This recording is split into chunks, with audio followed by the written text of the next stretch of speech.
ហេតុអ្វី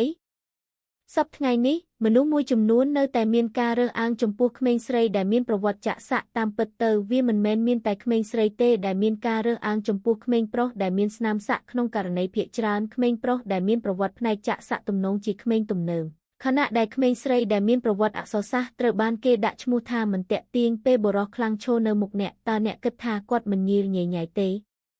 ប៉ុន្តែចុះបើខ្ញុំប្រាប់អ្នកថាគាត់គ្រាន់តែបង្ខំស្ត្រីចំណាស់ម្នាក់ឲ្យឆ្លងផ្លូវ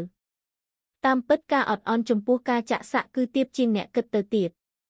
វាមានរយៈពេល5ឆ្នាំហើយសក្តិភូមិពិតជាមិនមែនជាសក្តិភូមិទេយកកម្មវិធីភាពយន្តនិងទូរទស្សន៍ជាឧទាហរណ៍ដរាបណាពួកគេជាសមាជិកក្រុមក្មេងទំនើងទាំងបុរសនិងស្ត្រីមានស្នាមសាក់ប្រសិនបើករណីឃាតកម្មឈ្នះរង្វាន់កើតឡើងប្រសិនបើអ្នកនាំសារមានស្នាមសាក់ប្រតិកម្មដំបូងរបស់ស្ត្រីគឺត្រូវទៅកន្លែងភ្លើងក្រហមដើម្បីស៊ើបអង្កេតបើជាបុរសសាក់រូបត្រូវពិនិត្យឲ្យកន្លែងកម្សាន្តហេតុអ្វីបានជាពួកគេមិនទៅបណ្ណាល័យឬសាលមន្ទីរជាមុន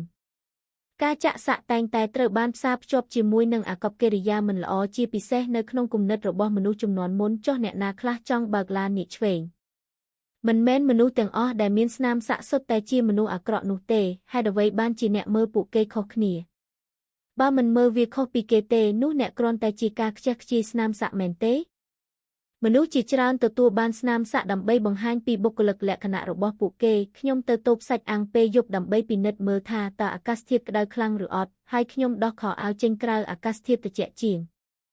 អាកាសធាតុត្រជាក់ពេកដូច្នេះខ្ញុំនៅតែរកវិធីដើម្បីបង្ហាញស្នាមសាក់របស់ខ្ញុំចាប់តាំងពីអ្នកបានជ្រើសរើសដើម្បីទទួលបានស្នាមសាក់អ្នកត្រូវទទួលរងផលប៉ះពាល់នៃការសាក់នេះបើស្ថានភាពគ្រួសារអ្នកល្អខ្ញុំក៏សុខដែរប៉ុន្តែចុះបើអ្នកជាមនុស្សធម្មតា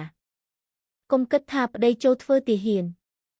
សូម្បីតែសម្លៀកបំពាក់រោងចក្រអេឡិចត្រូនិកមួយចំនួនក៏មិនចង់សាក់ដែរហេតុអ្វីដោយសារថៅកែគិតថាវាជាឧក្រិដ្ឋកម្មធំជាងនេះដូច្នេះកុំឲ្យមានស្នាមសាក់លើកម្លាំងចិត្តបើពិតជាចង់លេងមែនគ្រាន់តែបង្ហោះរូបសាក់